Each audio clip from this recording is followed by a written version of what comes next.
કોલેજમાં ચોરી કરવાની નવી ટ્રીક વિદ્યાર્થીઓ શોધી લાવ્યા છે। બોલપેન પર પેન્સિલ વડે લખાણ લખીને એક્ઝામમાં ચોરી કરવા લાવતા પકડાયો છે।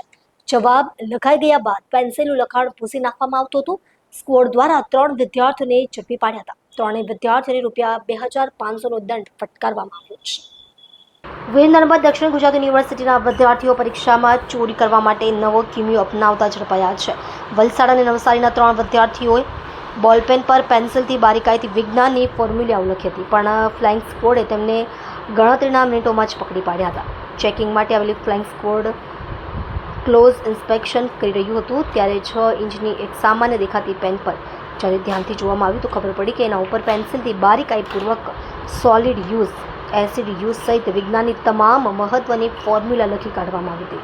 વીર નર્મદ દક્ષિણ ગુજરાત યુનિવર્સિટીના રજિસ્ટ્રાર રમેશ ગઢવીએ કહ્યું કે વિદ્યાર્થીઓ બોલપેન પર પેન્સિલથી વિજ્ઞાનના તમામ જવાબો લખી લાગતા હતા અને પછી જવાબ લખી લીધા પછી ભૂંસી પણ નાખતા હતા, છતાં પણ ફ્લાઇંગ સ્ક્વોડે ગણતરીની મિનિટોમાં આ ટ્રીક પકડી પાડી સફળતા પ્રાપ્ત કરી છે।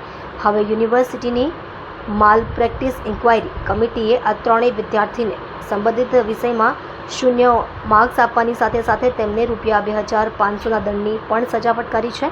યુનિવર્સિટીએ સમગ્ર વિસ્તારમાં આવેલી કોલેજોને પણ કડક ચેકિંગની સૂચના આપી છે। જી સર, પરીક્ષામાં ગેરરીતિનો મામલો છે, શું છે? વીર નર્મદ દક્ષિણ ગુજરાત વિશ્વવિદ્યાલયની હાલમાં માર્ચ એપ્રિલની પરીક્ષાઓ ચાલી રહી છે। આ પરીક્ષાઓ દરમિયાન આપણે વિવિધ પ્રકારની સ્કોડની ટીમ મોકલતા હોઈએ છીએ। આપણી ફ્લાઇંગ સ્કોડ હોય છે, મહિલા સ્કોડ હોય છે, રેગ્યુલર સ્કોડ હોય છે।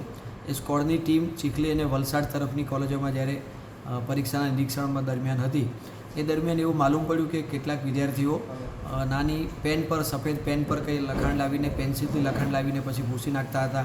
આ પ્રકારની એક ગતિવિધિ સ્કોડની ટીમને સામેલ ધ્યાનમાં આવેલી અને સ્કોડની ટીમને આપણે ખરેખર અભિનંદન આપવા જોઈએ કે એમને આવું સૂક્ષ્મ નિરીક્ષણ કરીને પણ આ પ્રકારની ગતિવિધિને અટકાવી છે અને વિદ્યાર્થીઓમાં એક મેસેજ આપ્યો છે કે નાની પણ ચોરી કરવી એ પણ એક ગંભીર ગુનો છે અને એની સામે એમપેકમાં સમગ્ર બાબત મૂકવામાં આવી છે।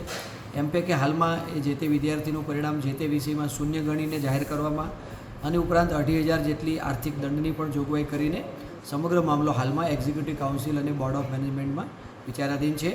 આ બંને સત્તામંડળોનો જે પણ કંઈ ઠરાવ થશે તદ અનુસાર યોગ્ય કાર્યવાહી કરવામાં આવશે।